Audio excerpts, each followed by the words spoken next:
I hate to break the fishing news up, Yaremchuk, but I'd like to speak about the ice hockey. Congratulations, you're one of the 13 listeners of the Real Life Podcast. We just traded a migraine in for like an orgasm. Might want to mark that down, Yaremchuk. Yep. All of my projects are on schedule until they're not. A member of the Nation Network of Podcasts. About as funny as we're going to get today.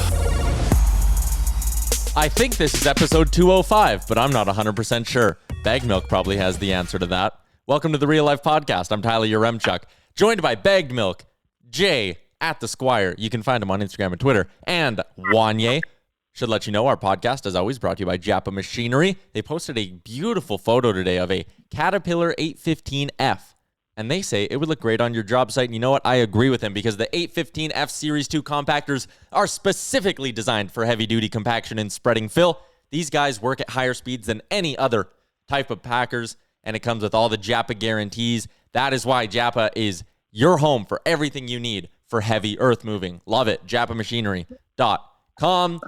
Before this podcast, I was like, all right, we got like 10 solid topics I think I want to touch on today. And then just reading the temperature of this group chat, I think we just want to talk about Words with Friends. Everyone's just on that now? More or less, if that's all right. Well, your love story was inspiring, you know? Yeah, naturally. It's not often that you... Sorry, go ahead, Vanya. No, go ahead. It's not often that you get to see, romance blooming the way it did between yourself and your internet mama. So I feel like the rest of us are just kind of looking for that same kind of connection, be it with an elderly woman or otherwise. There's like a sequel movie to be had here to You've Got Mail. This is like the 2020 version of You Got Mail. I found you on Words with Friends group chat, and we got married and had a happy life. This shit happens, man. I've read about it. You can look this stuff up. People who meet on games.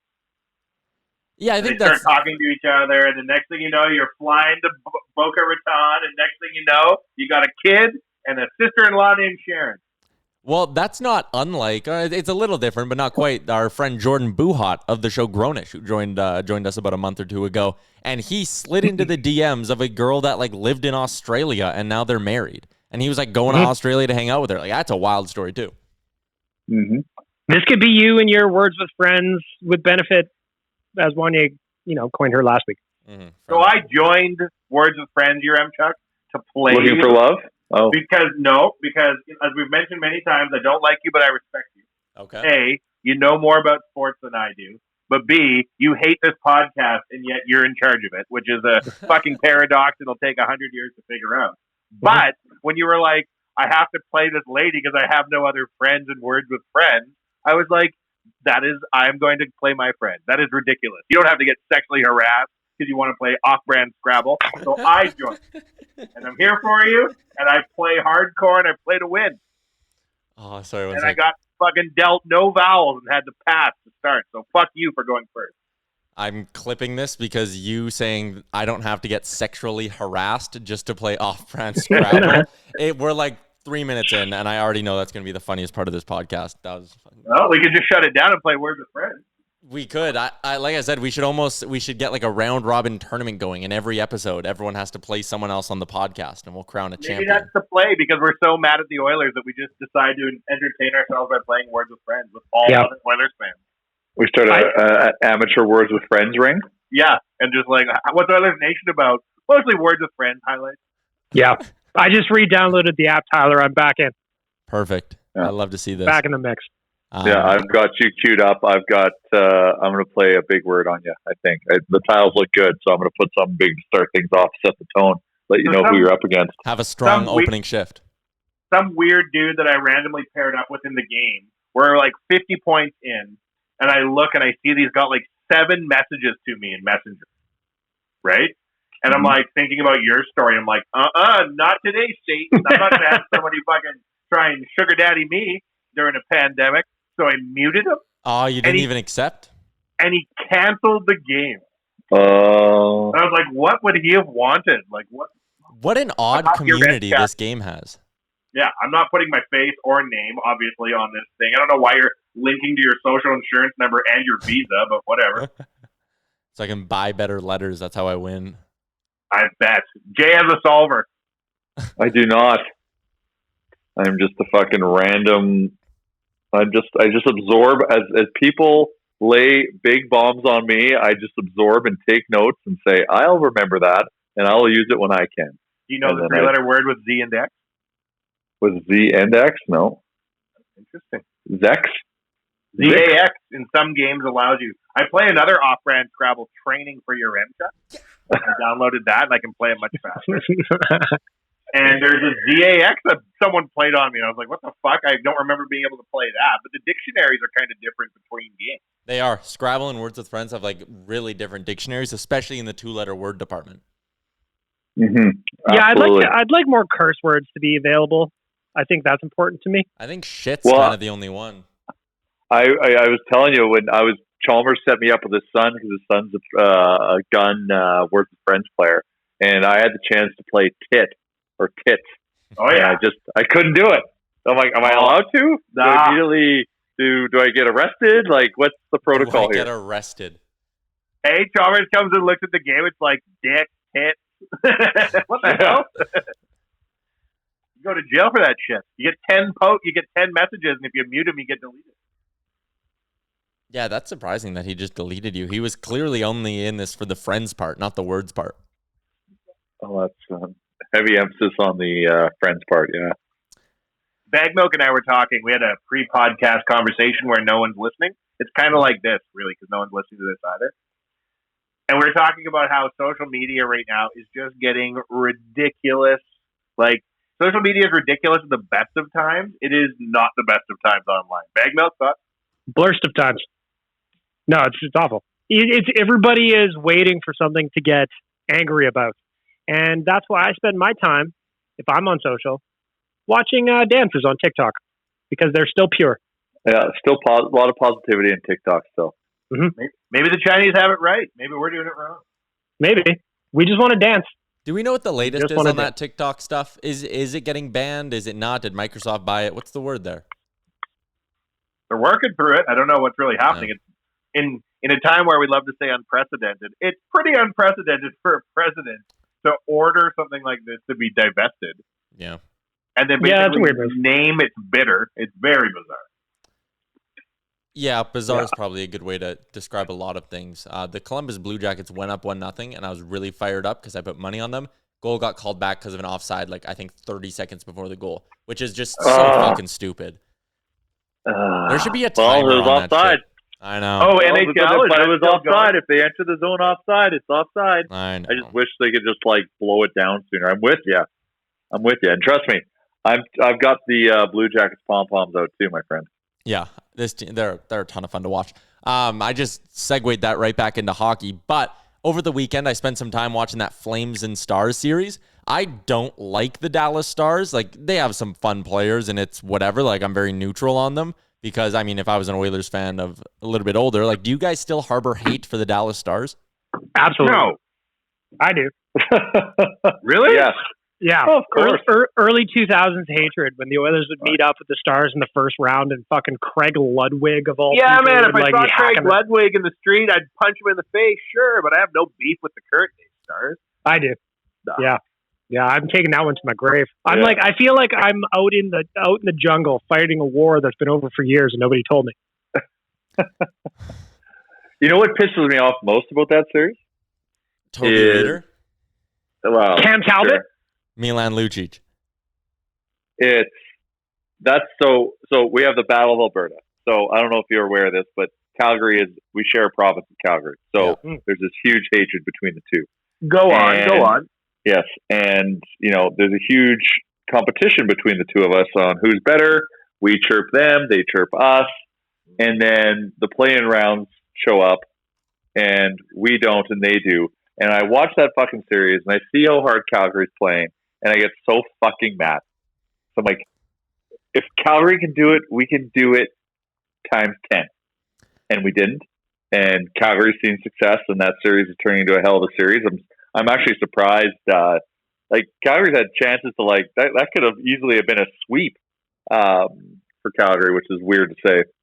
Remember Calgary? It just makes me mad. It could go the other way. It could be a sweep for Dallas too, right? But I'm assuming that's what you were going to say, Bagmouth. But also, I think for me, I've watched a lot of that series too. Yes, I watched it yesterday, the game that went into OT. The Stars were out shooting the Flames so heavily yesterday that it was driving me crazy watching Cam Talbot stand on his head. Milan Lucic can collect his little second assists and people can say he's a leader. I don't give a shit about that. What I care about, he's a center. What I care about is Dadbot standing on his head, doing the things he used to do that made us love him for Calgary. That one drives me nuts. All right, Dallas, I know you're listening to this. Mm-hmm. Here, you go high above Cam Talbot's shoulders, and you good. Yeah, shoot from center. And just go fucking high. He's going down. Pop it over those shoulders. He might be not showing it, but he's gonna fucking make it wide open the minute you release that puck. Like go high, all good. Friday's game where Calgary won 2-0. I watched the whole thing, and Degenerate Bag Milk lost some money on that one as well. I'm having a rough go betting wise. Me too, buddy. I'm having a rough week. But that one was so frustrating to me because the Stars hit like 4 posts. Talbot stands on his head. It ends up getting a shutout. And I'm like, man, this could have easily gone the Stars' way. But all the luck and the goals and the former Oilers are performing for the Flames, and it is a nightmare for me. A nightmare. I usually don't hate watch sporting events. Like I'll watch a game because either I have money on it, so I'm rooting for my bet, or there's a team I like involved. I am actively hate watching this Calgary-Dallas series. Like, I don't even give a fuck if the Stars win. I just really want the Flames to lose. Both teams could get eliminated. I wouldn't give a shit. But I want this Flames team to lose in this round so bad. I am hate watching 100%. And that is not something I usually do. You know what? We need it. We need them to lose because I won't be able to tolerate the fucking chirping that's going to come our way. Yeah. I'm also having a hard time with how good Vancouver's playing as well. They're also pissing me off. Wow. Because you know what? I watched so far 2 of the games in that series so far, and the thing that drives me most about it, not only is Vancouver playing well, they're fun to watch, man, and it drives me crazy. I don't want to enjoy a Vancouver Canucks game, but I did, and it makes me feel dirty inside. I'm glad you added that second part to those statements. Jesus Christ, the first half was crazy. It was upsetting to say. That Canucks team, though, like I'm hate watching Calgary because, like, I don't like the team. I find they don't have a lot of very likable players on their team either. Like, Johnny Gaudreau is not likable. Matt Tkachuk, though he's been hurt the last couple games, not likable. I don't think Lucic is particularly likable. At least with the Canucks, you watch it and you're like, man, some of the young players are just, like, Bo Horvat's been on another level. Quinn Hughes has been the best D-man in the bubble. Like, you're right, Big Milk. It feels weird to watch a Canuck game and be like, damn, that was fun. But they are legitimately a ton of fun. And it's scary as an Oilers fan because all of their good players are so young that you're like, fuck, they're going to be a problem for the next few years. They have so much firepower. It's insane. It's insane. And even just like the series Bo Horvat is having right now, it just drives me crazy because the Canucks got him through that Corey Schneider trade, and everybody at the time was mad. And now Corey Schneider almost went a full calendar year without registering a win, and Bo Horvat's the captain. He scored big goals in the fucking playoffs in our barn, and it drives me crazy. That's the thing that's the most disappointing is that all this is happening in our barn. That's why I want Calgary out so bad. Yeah, get out of our barn. Get out of our home. Get out of here. Hey, Hub City, have some fucking class. We'll send you a gift package on the way out. Maybe a nice edible arrangement for your way to the airport. Is there a Canadian team, like, would you root for Montreal to win the Stanley Cup just to say a Canadian team has won the Cup? I would. Sure. Montreal's fun. Right now, they're having a good, like, they're fun to watch. Carey Price standing on his head. They're scoring big goals. Like, I don't remember what the score was the other day. They just pummeled Philly. It was like 5-0 or some shit like that. They just pummeled them. And I was like, man, nobody even thought Montreal should be in the tournament to begin with. And now they are running the show. And it's been fun to watch. So, yeah, I wouldn't mind Montreal. Why not? They love their unfiltered cigarettes out there, and I support that. I was just wondering if you were of the mindset that, like, no, the next Canadian team to win a Stanley Cup needs to be the Oilers or else it's yes. Like, yeah, that is you, Jay? Yes. I can't tolerate if another Canadian team wins it. That's all we're going to fucking hear about. No, it has to be us. I kind of see that. And I respect that, too. I respect that. I just take solace in the fact that the Stanley Cup will be won in Canada, and that's Canadian enough for you, and just screw all the other Canadian teams. I'm livid after all these fucking years of no playoffs. That now there's playoffs in the building, but it's not our playoffs, and we're not allowed to go to it. Oh, it's peak Oilers. What the fuck? And they can't even get the 50-50 worked out. That's still is going on, right? I had a good chuckle about the St. Louis Blues 50-50 yesterday. It was at like $16,000 or something like that. I was like, oh, you amateurs. What's going on here? And they were like in retrospect, looking back at the tire fire that started during the playoffs in Edmonton, right? Yep. And then they fucked the 50-50 up. Like, that's the thing. We did so many things right as fans to create this crazy momentum for a deep run. Yeah. We were melting the 50-50. World record setting 50-50. There would be no debt. Oh, my fucking God. Everyone would be a millionaire. Like, we really fucking poured our hearts out into, like, everyone's fucking, like, you know, everyone's hurting right now during a pandemic, and we're still just, like, blindly spending on shit and trying to get the juju going. And, oh, God, it's just, when I see it, just vexes me. Because it's like, and that's a good word for words of friends, by the way. Tyler, you're welcome. Oh, good value. Good value. High value word. It's just, like, we were there. We showed up. How come they couldn't? That's really being an Oilers fan in a nutshell, though, right? Like blindly pouring yourself into everything. But if you're not a player, like if you're a player, you're like before the game, you're like, can you see our crazy fans already got the 50-50 at $10 million? Like, that's got to be something to feel like you can get behind, being like, hey, like these are these crazy people we're playing for, so let's like equally be as crazy. Yeah. I was thinking about it too, like even in the playing round, and I want to ask Dan that does hockey fights for us. You got to imagine the Oilers were one of the only series in that playing round without a scrap. Yeah. Yeah. And that kind of shows something to me, I think, at least. Yep. I think you're bang on with that. Yeah, we gave the Oilers a good tongue lashing last week, and you're 100% right. Like, and it's not going to get less frustrating. And really, like, probably not going to be quote unquote over it until the next season starts, right? Or until some big off-season moves are made and you can start to get some hype around next season. But yeah, right now it still is. It's going to be frustrating. Every podcast we do, we're probably going to bring it up. I'm still definitely not over it. I'm not over it. I'm still mad. I'm getting mad right now thinking about it. What do you guys think about Tuukka Rask opting out before the game on, what was that, Saturday? I need to know more. Yeah. It's weird. It's weird, but it's also, I need to know more. I don't like it. Because I read somewhere, I don't know if this is right or not, but is his wife pregnant right now? I read about this. They just had a baby like in May or something. So brand new baby. Okay. Like there's a part of me that's like, you know what? He tried to make it work. He thought he could, put the family aside for a bit, go into the bubble. And after a month, because that's pretty much what it's been now. After a month, he went, fuck, you know what? No, this isn't worth missing my kid grow up, right? Like missing some big parts of his life. So I can understand why he did it. The timing certainly isn't great from just how it looks. Like, especially with some of the comments he was making in the media about how it doesn't feel like playoff hockey. There's not enough atmosphere, all that stuff. And then like a week later, he decides to dip out. So it didn't look great, but you understand why he did it. And you don't sit there and you don't want to get mad at the guy or rip him apart, right? Well, that was the weird part to me was the how angry some people got. Like the Bruins did that announcement on, I guess that would have been Saturday morning, and the amount of just raw anger in the replies was almost jarring to read. Yeah, he is allowed to come back though. Hard to imagine he would, but like if there was a change of heart or if like the Bruins won this round, he would be allowed to come back as long as he quarantines.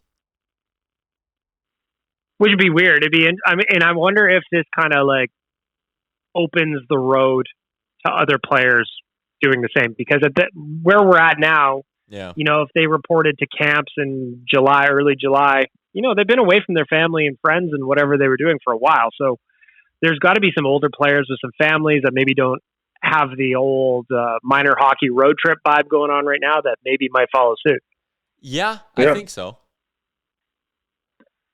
I just want to quickly throw this in here. I'm watching this Columbus-Tampa Bay game. For those who have the over in the shots on net, it's 10 minutes into the game. There's been 2 shots on goal. It's been a very boring hockey game. And that's why you don't bet on shots, people. Well, maybe you know what I like betting on? I like betting on. I've stopped betting on total shots. I'm more a fan of player shots. Yeah, I like player shots. I think those are more fun because then you're cheering for a guy to succeed as opposed to, just hoping for a bunch of whatever. Yeah. Like you said, if I would be bummed out right now watching that game if I bet the over on shots, seeing that there's only 2 and being like, the next 40 whatever minutes of my life are wasted. It's a write-off. Yep. Yeah. But if you do player shots, then there's still plenty of time. And with player shots, nothing gets you going more than say you pick Nathan McKinnon and it's an Avs power play and he fires 3 off in 15 seconds and it's just like, oh fuck yeah, that over is being crushed easily. Mm-hmm. Okay. And that's how I turned into a degenerate that lost a chunk of my nut this past week. Yeah. You lost a piece of your testicle? That's right. Now I've only got 2.5. Unbelievable. Mm-hmm. Like a basket of grapes. We'll talk more betting in about 15, 20 minutes with Scott Hastings from OddsShark. So we'll table the betting talk for now. And previously on Big Brother. So I'm excited. I want to start with this. I am very happy with who got evicted on Thursday. Spoiler alert for those who maybe aren't caught up. Maybe skip ahead a few minutes here, but I thought she was just so bland and vanilla and generally shitty at the game. So I was happy to see her go.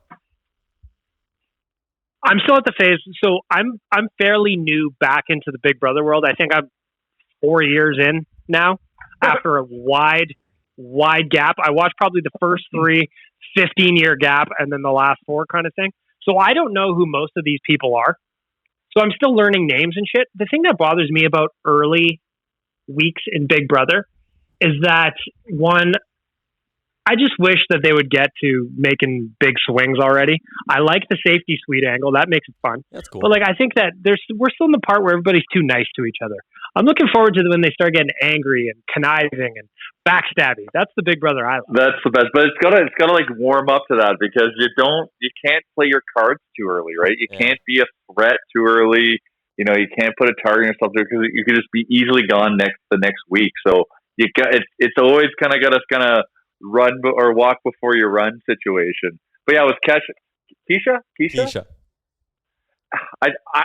I watched the season she was in and I didn't remember her, and I feel terrible to say that because she was in a memorable season because it was when I think it was the first season of Mr. Spectacular.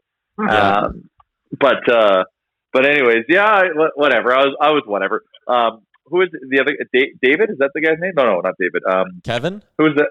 Kevin. He's also really terrible at this game. He's very terrible. But that guy's self-destruct. He's emotional. Everyone, the side of the house, I would rather Cody and them thinking we can work with Kevin. Kevin, I think, will sell you down the river in 1 second. So I don't know where they get the vibes there that he needs to be trusted because he's just breaking down in front of everyone. So if he goes that hysteric, you don't know what he's going to say or divulge. So he to me is more of a wild card. But I think if they're doing it to take a number away from Janelle, then that's fine. So I'm really interested in Janelle because she's a legend and I never got to see her play because I came in late into Big Brother after Evil Dick was my first season 8. So I've only heard about her, so I want to see her in action. And I know she's lying low, and I really like that Kaser guy. He's a walking supercomputer. He is smart, that guy. So I'm interested to see how that plays out. But what the vibe I'm getting right now is so Bag Milk, you would not have seen the season when Dan Giesling won and he formed the Renegade Alliance with Memphis, right? No, so all that stuff I don't know about. So essentially, here's my take. Memphis Dan partnered up with Memphis, but Memphis was a non-event. He didn't win competitions. He was just kind of around. But Dan brought him as a two guy as his ride or die 2-man alliance or final 2 alliance to the end, and Dan clearly won because he was the only one doing anything versus Memphis. So I feel like Memphis has got some he's trying to overcompensate this season because I think he realized he wasn't a factor, and now he's trying to be this bravado, stern, trying to tell people what to do. And I think that's going to blow up very soon because he's going around and trying to tell people what to do very early on. And I think it's all because he's trying to make up for how he was or perceived in his first go of Big Brother. Well, yeah, like last night, he's going around telling everybody to play the safety suite, and then when they're in the diary room themselves, everybody knew what he was doing. So he was trying to be all sneaky or whatever, and everybody's like, "No, man, you just don't want anybody to be able to play next week." So, no. And I find that for a guy who, again, I don't know him because I didn't watch that season. I find him to be a terrible liar for a guy that got to the final two. I found that to be surprising. Well, it just tells you that he got brought to the final two. Yeah. He's over Big Brother. He's playing way too hard right now. He's got a short shelf life. Isn't one of the girls this year? Isn't this like her 4th season in the house? Yeah, that's Janelle. Is it Janelle's 3rd or 4th? 4th. Oh wow. Yeah. That's crazy. She won it once, right? Yeah. No, she didn't. She won it once, came in second once, and then did shitty once. And this is her 4th. She did shit in the All-Star, I think, or something. But imagine that, like a 4th time you want to go back. Yeah, and like I was reading about her as well. It had been her last season was Big Brother 14, so it's been a minute since she's been there as well. Mm-hmm. Do you think... Oh yeah, I have seen her play. Then she was short-lived though. Mm-hmm. It was like house captains, and Boogie was in. Yeah, okay, I remember that. Yeah, I remember that season too. Well, first of all, does everybody have a horse so far? Or is it still too early? Because I'm on team. Are you? I'm on team Tyler. You gotta love the Meow Meow. The Meow Meow is just the Meow Meow once again. He thinks he's the mastermind. He's going to get drug along just because he's a good guy, but he gets the minute the house decides he's gone, he's not going to be able to defend that. But this show is all about weird ass personalities, and Meow Meow is gold every time. I love the Meow Meow. Every show. Meow Meow. I have no idea what to say. What's the context behind that nickname? He called himself that the first time he was on it. Like I just think that's his like personal nickname for himself, the Meow Meow. Right. Every single thing that guy talks about, he's like Josh Brown, Jay. Is a name for something that's not what it's called by anybody else. But he also like tries to talk as if everything's from The Godfather too, but like in a lighter tone. Like everything's like a crime syndicate or something. I don't know, but it's just he is such an interesting character and so likable, likable. My guy, I'm sticking with them if they. I know they're onto him, but I'm Kaser. I like that guy. I don't know why. He just. I think he knows how to play. I think. Well, even going back to last week when Cody was the HOH, Kaser did not buy his bullshit logic about just getting to know people as well. He went straight for the safety suite. That's the thing. He went in for an assessment and like had just like a general conversation. It was like, Kate, this guy's lying. I'm in danger, and then acted. So like, I think him and Janelle, like, because they've worked, I think they've got a history together. Like, that's why I'm interested in those two together to see what they can do. Because the house has already targeted them. So I want to see if they can kind of like rise from that. The game within the game that I'm enjoying online, Bag Milk, is Swaggy P. Yes, half tweeting about his gal in the house, and half flexing about how rich he is. He's rich now? He claims to be. And the other day, apropos of nothing, he replied to some guy's tweet, was like, they're like, I bought a Tesla cash and they still did a credit check. And like Swaggy P grabs this tweet and replies like, not true. I bought a Tesla cash 6 months ago and now I didn't have any credit check. And this is like during a Big Brother episode. The guy knows that's the business. The guy's trying to grow his brand. Swaggy, how about you right now, Swaggy? It's Swaggy C. Oh yeah, you're right. Swaggy P's a rapper. Swaggy P played for the LA Lakers. Really? Didn't he? Isn't a nickname, I suppose. Wasn't that the nickname of Nick Young? Yes. P. Maybe. Yeah. That's why I like Young. Swaggy I still P, like sorry, he's also his other nickname listed is Bean Burrito. Oh, I love Isn't your Words with Friends handle Swaggy T? Yeah, Bean Burrito. Bean Burrito. I still like Tyler. I like he's so casual. He's already doing his thing that he did the last time he was on where he's making deals with absolutely everybody. That can blow. That's what killed him last time. He said he wouldn't do it, and then he went and did it in like 7 days. And he was in the DR, and he just shrugged. He was like, fuck, what am I going to do? You can't say no when someone sits you down and is like, let's do this. Final two. You're not going to be like, actually, I'm okay. It's amazing, but like, I wonder if he's the only one where people are just like, it's like a revolving door of people wanting to work with him. Maybe he's just that likable. Well, and that's what I wonder. Cody He seems likable. Cody's in like 6 alliances, man. Everyone seems to be wanting to like cut final twos with Cody, and he's, you know, in tight with Memphis. He's in tight with Enzo. He's in tight with Nicole. Like, it's going to be fascinating to see which one of them gets found out, because I think one of them is going to go real deep, and the other one, their game's just going to blow up. They're going to go a little bit too far with all these alliances. Well, that's my favorite part about early season Big Brother is they all set up these hilarious alliances. Yeah, these elaborate plans. And they always just erupt with one person saying the wrong thing to the wrong person. And that's my favorite part about setting up all these alliances early, is because you know they're going to blow up. It's never going to go well. And that's, you know, who I do for. enjoy, who's changed a lot since she was on the show, is Nicole. Which one? The winner, Nicole? Yeah. Yeah, because this is what, her third time on, too. Yeah. No, How second. so? Yeah. No, third. What? Yeah. No, Nicole that like did the cha-cha by her ears when she won the one fucking comp. No, it's her second time only, isn't it? So Nicole, by her ears. She did the first season where if she this had is a video showman's. podcast, it'd be funny. I can show a clip. So Nicole, this is her third. Yeah. Nicole F, the blonde, this is her third. She was on 16, 118, and now she's back here. You just have to go through and remember all of the showmances she had, because she had one in every season. The first one she was on was like the long-haired skater kind of dude who she had a showmance with. Oh, no, not that Nicole. The other Nicole that wears glasses. Nicole A. Yeah, her. She's nominated. Yeah. And this is her second time. That's her second. Yeah, she was on last year. Yeah, she last year when she came in the house, she was like super quiet and never said shit. And then when they did like her pre-show bio, she's like, "I have a podcast. I'm super out." Yeah. I wonder though. I thought it was interesting, like the nominations from last night. Again, like Tyler said, if you haven't seen it, I'm sorry, but Memphis nominated David last night and took a shot directly at him for being the new guy on the block. I thought that was funny. New guy? What do you mean? I didn't see it. So David was the first out last season. Yeah. He didn't even get to play yet. He was still in the house for that bit because they had that battle back thing in that separate room or whatever. Camp comeback.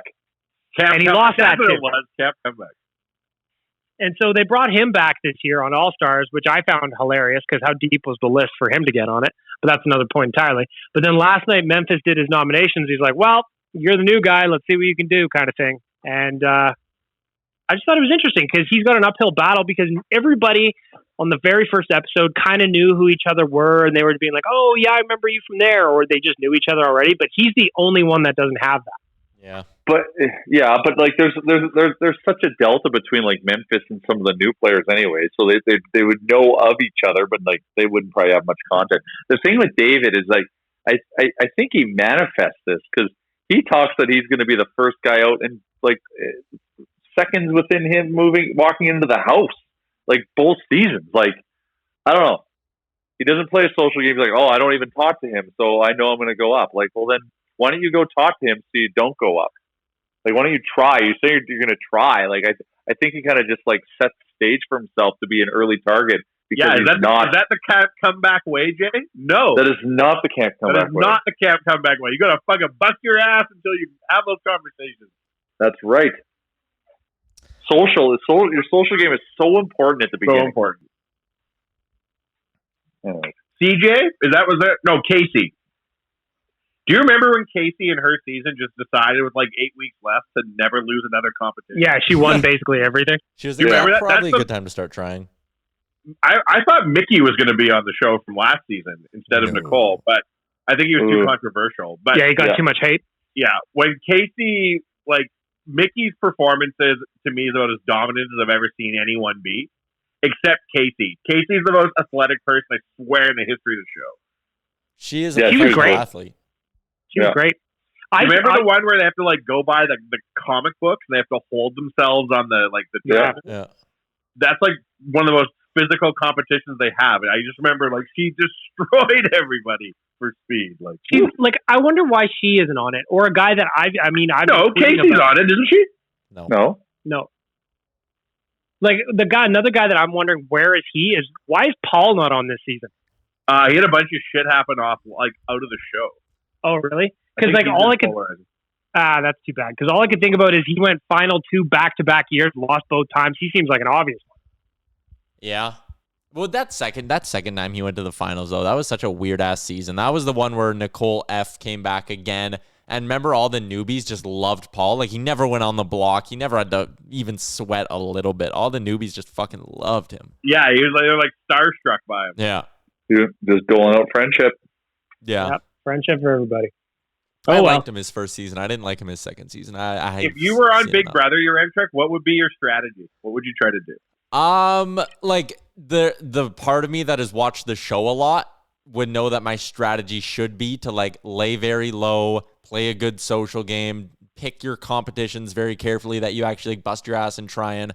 But the competitive and like nervous paranoid side of me would go out and try to win every single competition.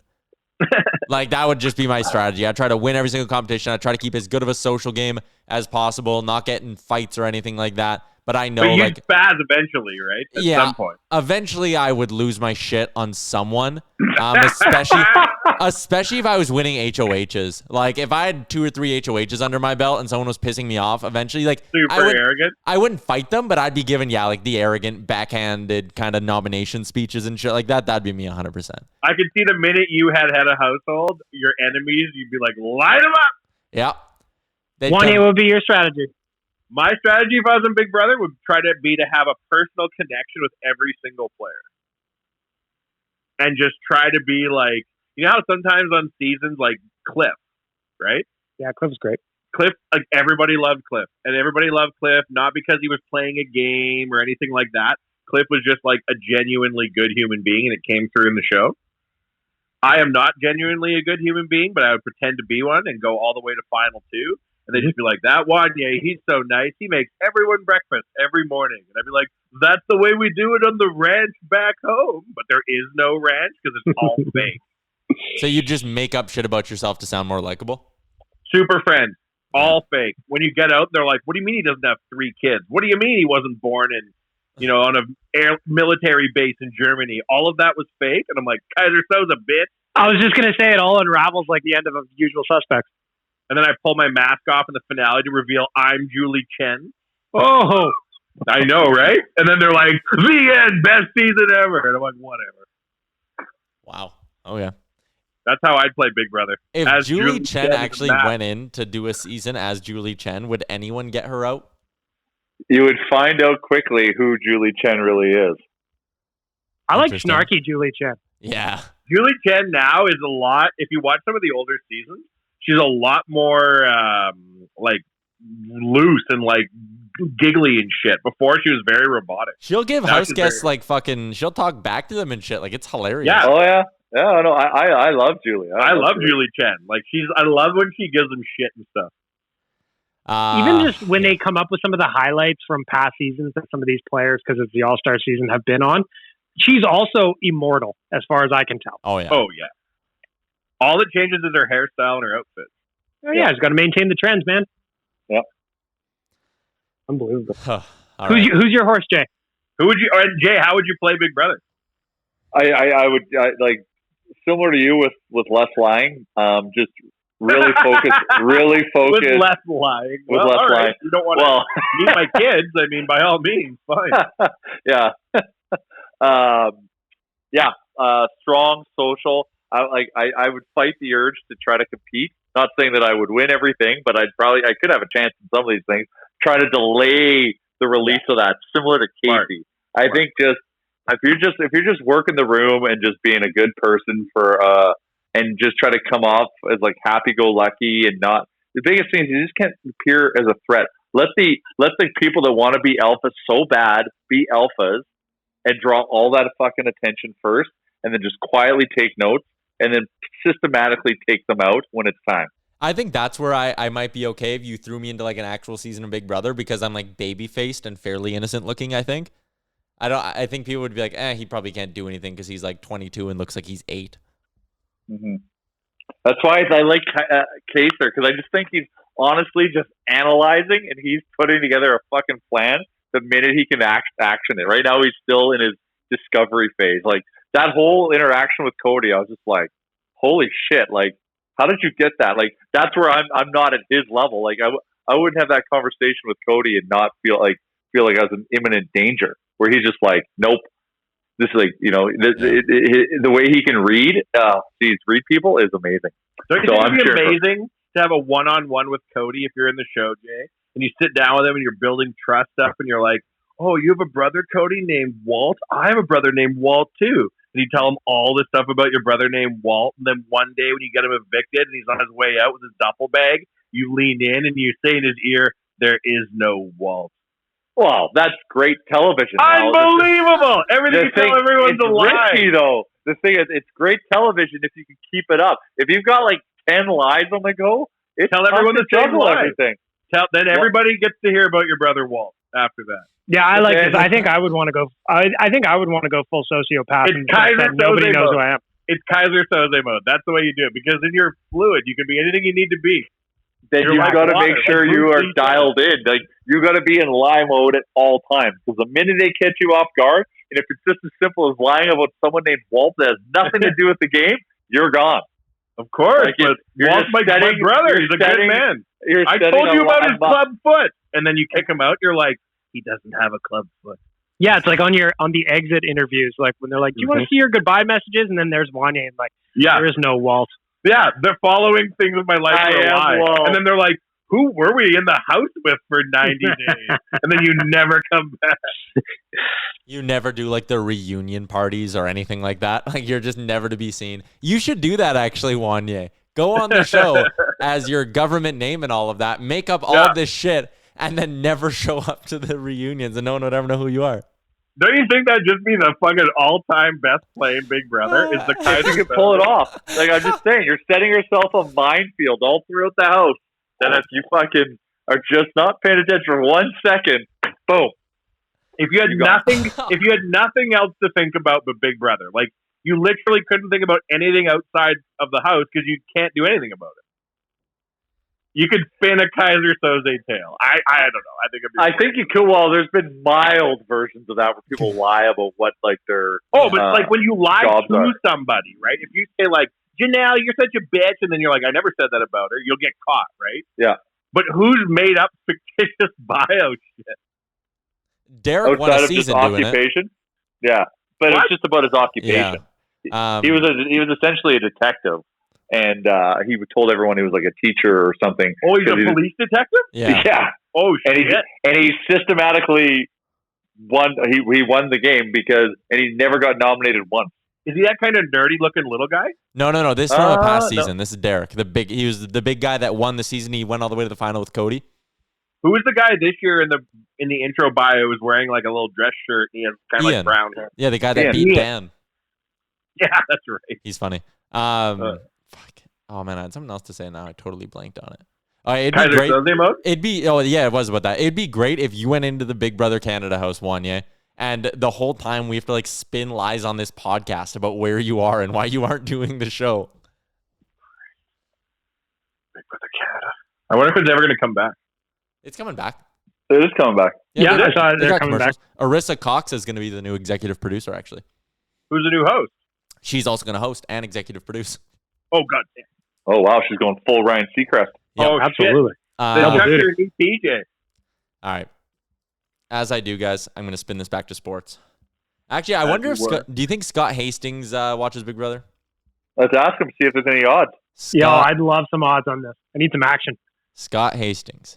1 sec. Adding him into the call. From OddsShark. OddsShark is the #1 spot to get your sports gambling information, whether you're a newbie or you've been betting for years and you just want to find another edge. You need to head to OddsShark. Their commercials are hilarious as well. And here is Scott Hastings from OddsShark joining us on the show. Scott, are you a fan of the reality TV show Big Brother? It's not bad. It can be watched sparingly. Like, I couldn't binge a whole season in a weekend or something like that. But the odd episode here and there, yeah. All right. We just spent the last 20 minutes of our sports podcast talking about it. Is there a betting market for reality TV shows? Like, that exists, right? Yeah, I actually wrote the article on Survivor, which was in the spring, and surprisingly got a little bit of traction there. And Bodog Bovada just released odds on this year's Big Brother, so there you go. Oh man, we should Googling that right now. Close body count setting up. I think I saw it. What is it? Dave on? I think she's the betting favorite right Really? now. Really? Oh, I wouldn't have seen that one coming. Yeah. That Holy shit, Scott! You are plugged in, my friend. I wonder There you if go. there might be good value in here now. Anyways, I'm planning on writing that article later this week, so stay tuned there. Oh, share with us. We'll push it out to real life because we love Big Brother. next Monday we'll be chatting about it. We were talking a little bit earlier in the podcast before we got sidetracked with reality TV. Us being a bunch of Oilers fans, we're talking a bit about like hate watching the Calgary Flames series and like rooting for the Dallas Stars, but really only because you want to see the Flames lose. As a Leafs fan, are you hate watching any series right now? Like, are you watching that Philly series and being like, just beat the piss out of them, Philadelphia? I don't know, because I sort of not really in that series. A little bit in the Tampa Bay Columbus. Okay. Because the Jackets, I don't know, they're just so scrappy. You gotta love them for that aspect, but it's also like they took out the Leafs. I don't think they're the better team. I don't think they're the better team than Tampa Bay either. But man, they play hard. As far as Montreal, they were a team that I just assumed was going to be in the basement this year. So I almost root for them as an underdog. It's sort of very odd. I don't actually root for them, but it's a part of me that's like, hey, if they win this series, good on them. Like, they don't really have much going on. Yeah. They're just playing as a good unit. And Shea Weber, what a stud. Oh, yeah. You know, we could have had Shea Weber. There was a trade on the table at the draft, Taylor Hall for Shea Weber. Ooh. Oh, man, wouldn't that have shaken up a couple of those franchises, hey? Would that have been we probably wouldn't McDavid? have got so we wouldn't have got Connor McDavid. So we have to always remember that. Scott, looking at a couple of these series, Islanders up 3-0 on the Caps. Blues are down to the Canucks. Those are kind of the two I have labeled as big surprises. From your perspective, and maybe even from the perspective of the sports books, which one of those series would be the biggest upset? Yeah, I think the Canucks, but that was one that I picked last week. I like the Canucks there, and now Jordan Binnington, he appears to be gone. I said that right from the get-go, that I didn't trust him. He broke into the league late. He caught a little fire last year, rolled off, won the Stanley Cup. But I don't know. I didn't trust him. Jake Allen, maybe this is his time to shine, but, go back to his World Junior days. He was a stud then, but he hasn't been fine form in his NHL career. So I don't know. St. Louis is just sort of floundering, in my opinion. The big one for me, though, is the Caps down 3-0 to the Islanders. That's, a little Barry Trotz revenge against the Caps after winning the Cup. I sort of like that one, but that one's the one that's really surprising me is the Islanders. Again, another scrappy team, much like Columbus, but I figured Washington had the firepower to get What was that paying the Islanders before the series started? Ooh, roughly? I think they were in around the plus 160 range. So $1.60 for every dollar you lay. Can you imagine if you would have bet on them on the series spread, like 1.5 games or something like that? You probably would have been looking at like plus 250 or something like that. Oh, easily, or even the sweep. I think for them to complete the sweep, it was in around the plus 800 range. Damn. So yeah, not a bad payday if you had. They're getting it done. Islanders, I think, if they can dust off the Caps, which it really looks like they will, I think they're poised to go deep. It's interesting because that was a team that was out of the playoffs at the time of the. If they had done by points, not percentage, they wouldn't have made the playoffs. But they had a ton of injuries from December onwards, and that's right when they plummeted. Of course, now they're healthy, and geez, this is a team. They play Barry Trotz's system, and it's a tough team to play against. It's that Mitch Korn goalie coach voodoo magic again, man. That guy has great. saved like 6 or 7 careers at this point. It's insane. Yeah. We were talking a little bit earlier. So obviously, for some of the new bettors that might be listening, you can obviously pick the winner straight up. There's a spread of usually 1.5 goals. There's over/under as well. What are some other props out there that are available for NHL games? Like, what are some of the more popular ones?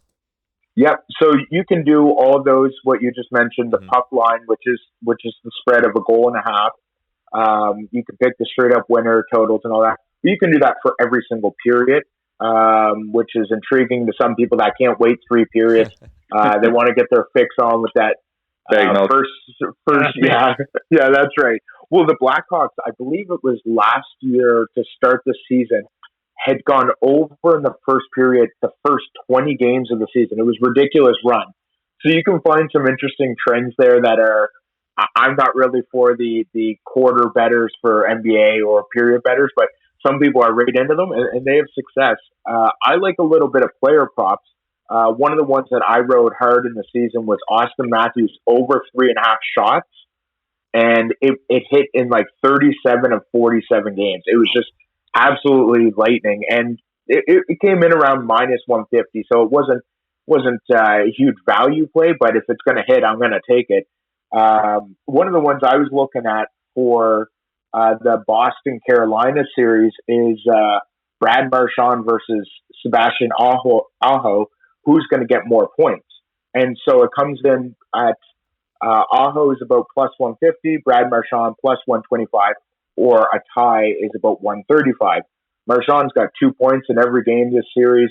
They're shutting down Aho's line because that's what Boston does. It's a good play on Brad Marchand at $1.25 for every dollar you lay. So the Vegas game against Calgary yesterday. Chicago. Chicago. Sorry. I look after the first period. I look at the shots. It was like 20-5 in the first period, and Vegas was losing 1-0. And I'm like, okay, well, this is just the math is at some point going to tilt the other way, and I jump in heavy on a live bet for Vegas to come back and win because there was good value. Now, what do you call that when the math does not, necessarily fall on your side, and Vegas outshoots Chicago 2-1, shells their goalie, and still loses the game? Is that just a bad beat? So that was like guaranteed money. Yeah. Well, we've seen this plenty of times where a goalie just sort of gets in that groove. You also got to look at where those shots are coming from. Because I don't care if you pepper my goalie from outside that home plate situation that they always draw up on the broadcast. And you're like, oh, okay, yeah, those are high danger shots. But, so you got to include that part. But sometimes it's just, it's bad luck. Like you say, a team is just absolutely peppering the other goalie. All momentum is in there. Every face-off is in the offensive zone, and they just can't get it past the goalie. It happens. I'm not going to let it discourage me. If I see that same circumstance again, I'm going to jump in heavy again because I think, in a big sample size, you're going to win more than you lose. Especially if you can get that at a half-decent odds. 1-0, were they paying plus money at that point? Yep. Okay, yeah, I would have hammered that too. That's good. It's a good eye. It just didn't play out for you. That's something a quote unquote good bettor will do though, right? Like you have an instance like that where Jay loses the bet, but I mean, you're still taking that 10 times out of 10 because even though especially if it's a plus money bet, you're not going to hit them all, but as long as you're hitting the majority, you're coming out ahead. Yeah, that's right. Like a successful bettor pregame on a spread, because that's a typical bet for NBA, NFL bettors are much higher than NHL betting, just the American market and whatnot. People love their football and basketball.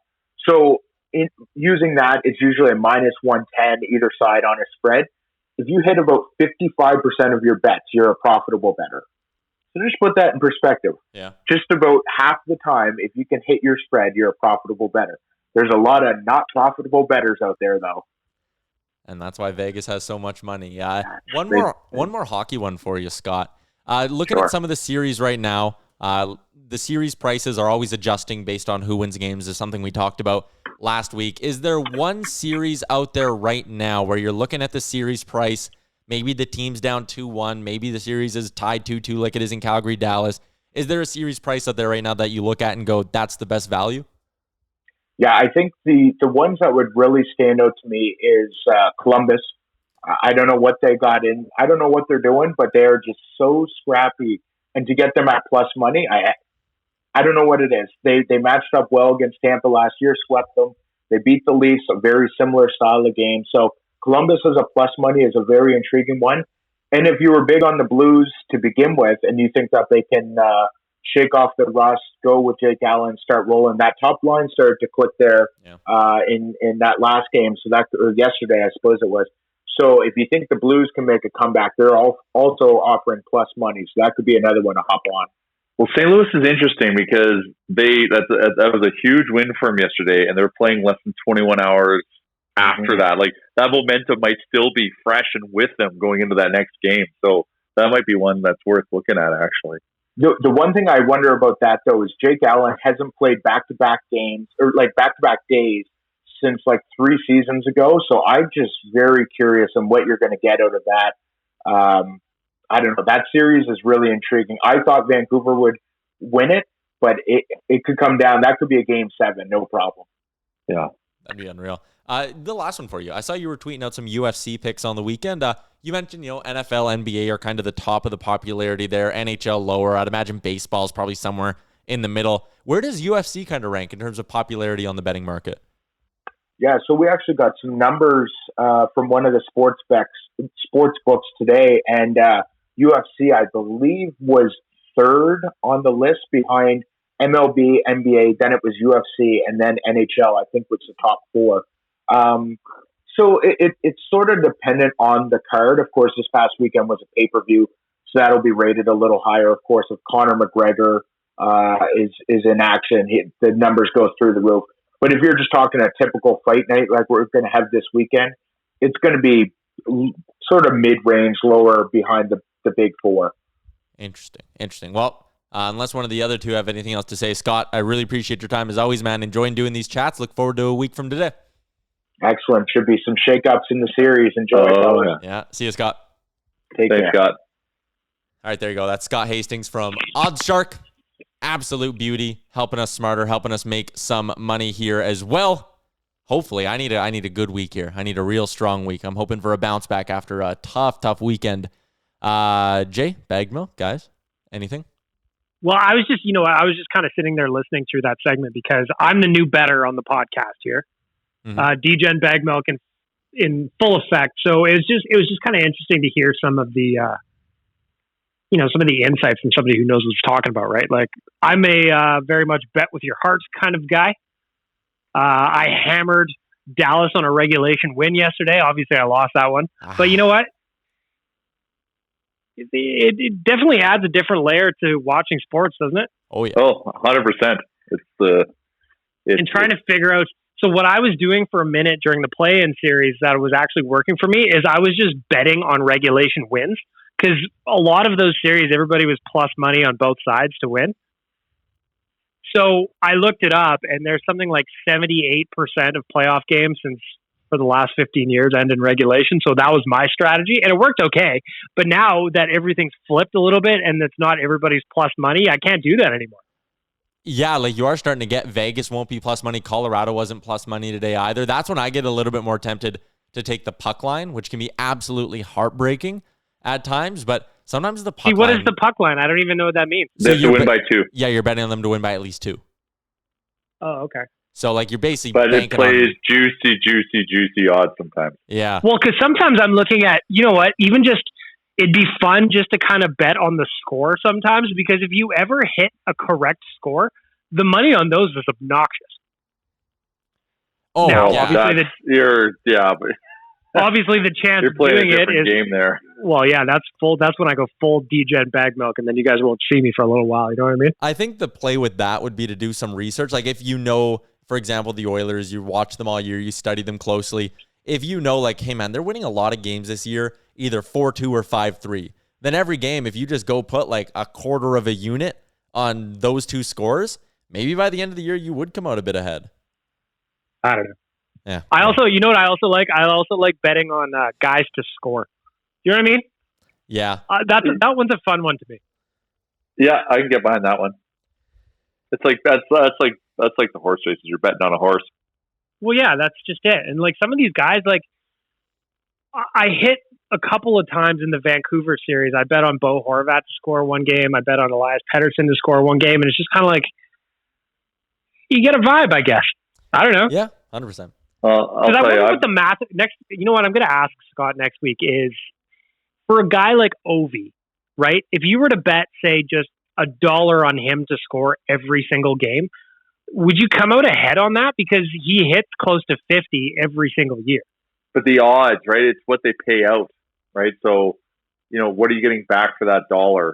And how many of them are multi-goal games too, right? So it's not like he's scoring in 50 out of 82 games. He's probably scoring in closer to like 37 out of 82, maybe 40 out of 82. So unless you're getting plus money, that's tough. And you probably yeah, I don't know. That is interesting, though. It could be a thing. You could have found an edge there. I remember one year I did the math. When Milan Lucic hadn't scored for like 22 games, he would be minus 400 not to score. And if you did something like if you put $100 on Lucic every single game to just not score, and over like the 25 game stretch where he scored once, you still would have actually only made something like $400 or $500, and that's risking $100 a game. Yeah, but do you want to play or do you not? Yeah. I'm really worried about my Carolina to win the cup bet now. I'm nervous. I put a lot on them to win this series. Yeah, Svechnikov is out. Edmonton is out. It's a big game here. There's a lot of big games today. Yep. There's a lot of big games today. The swing games, games 4 and 5, those are the biggest games in the series, right? Yeah. Oh, Tampa's up 2-0. Oh, I'm behind. Damn it, my poor Blue Jackets. Poor Blue Jackets. All right, well, I'm going to finish watching that game. I'm also going to watch Raptors Nets. A little NBA action for you. I'm fired up for a Raptors playoff run again. Thanks for giving me an hour of the time, guys. That was fun. Thank you for allowing us to talk about Big Brother on a sports podcast. Yeah, and I love Words the with Big Brother Friends. talk. I'm going to be playing a Words with Friends word here in a few moments. Get ready. I'll set the tone. All right. I'm back in the mix as well. Giddy up. As always, the Here we go. podcast brought to you by Oodle Noodle. We love them very much. Order them on Skip the Dishes. Go in store because 10% of all proceeds go towards a local charity. And also, we are brought to you by Japa Machinery. Check them out, japamachinery.com. All your big equipment needs. And support local, too. You can eat local and support local for your big machine needs. How about that? Real Life Podcast, episode number 205 is 205. over. Great job on making it through the entire hour of the Real Life Podcast. Don't forget to like and subscribe wherever you get your podcast from.